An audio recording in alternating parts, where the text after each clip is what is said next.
In the cold silence of deep space, the Vanguard Accord trembled. They had once called humanity allies, temporary perhaps, but useful. Earth had brought innovation, unmatched speed in warfare adaptation, and a fleet that could turn the tide of interstellar battles. The Accord used humans to win their war against the Kelry swarm. And when the swarm was gone, so was the pretense. The betrayal came swift and merciless. 7 allied species turned on Earth's forces during a peace celebration at the Neutral Radian Summit. Human ambassadors were vaporized mid-toast. 3 human warships were ambushed and destroyed. Earth's colonies in the Hellion expanse were bombed from orbit.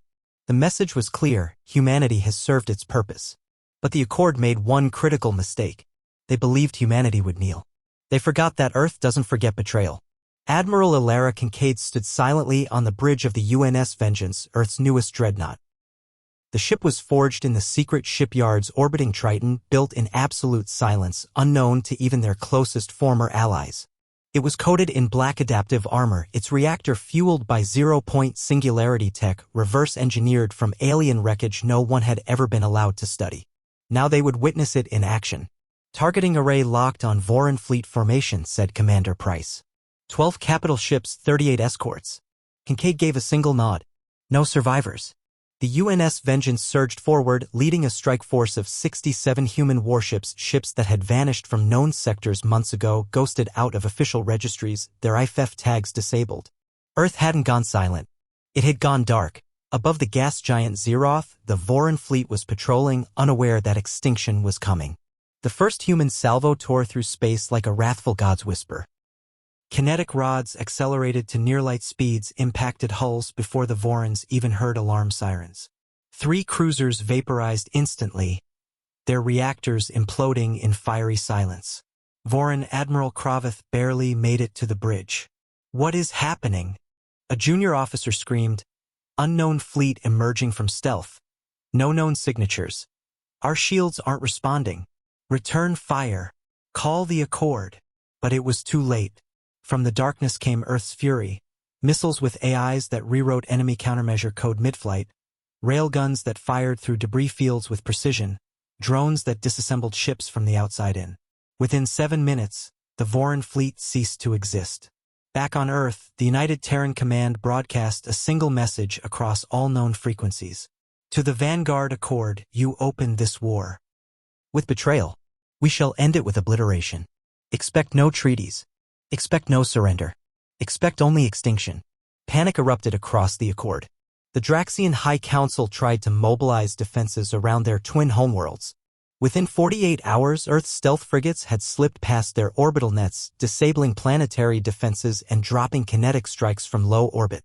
The Draxian capital was flattened before they could even launch their first retaliatory drone. On Kyraxis Prime, the insectoid Kyraxans attempted to deploy their famed hive fleets. They never got the chance. The UNS Phantom, a Black Ops warship equipped with quantum tunneling torpedoes, detonated their shipyards from inside space-time itself. No alarms. No intercepts. Just silence and then nothing.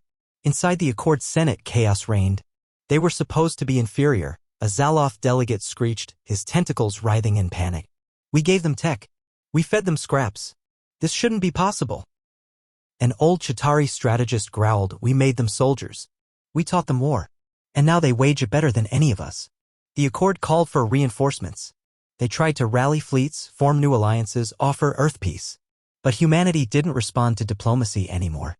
From the shadows emerged Project Revenant. A forgotten black project, it activated a failsafe buried in the Accord's own military AI network, an exploit inserted years ago under the guise of joint development. Overnight, dozens of enemy ships turned their guns inward. Orbital platforms opened fire on their own cities. Navigation systems led fleets into black holes. Medical systems injected their own commanders with neurotoxins. Humanity didn't just destroy their enemies, they hollowed them. Admiral Kincaid watched as the last Accord fleet, the prestigious Omega Legion, tried to make a final stand near the dying Star Vex 112. She didn't even flinch. Deploy Wrath-class dreadnoughts. Use Overburn Protocol. Her crew obeyed. For human dreadnoughts surged forward, glowing crimson as their reactors operated past safety limits. Shields shimmered. Space twisted. The Omega Legion fired everything they had: plasma lances, antimatter torpedoes, graviton mines. It wasn't enough. The Wrath-class ships ate the damage and kept coming. They plowed through the enemy line like titanic beasts of vengeance, firing neutron warheads and singularity bursts. In 12 minutes, the Omega Legion, 500 years of war legacy, was gone. 3 days later, the Vanguard Accord ceased to exist. Its member species scattered, their worlds in ruin, their fleets scrapped, their leadership erased. And floating above the ruins of the once mighty Accord capital, the UNS Vengeance broadcast one final message.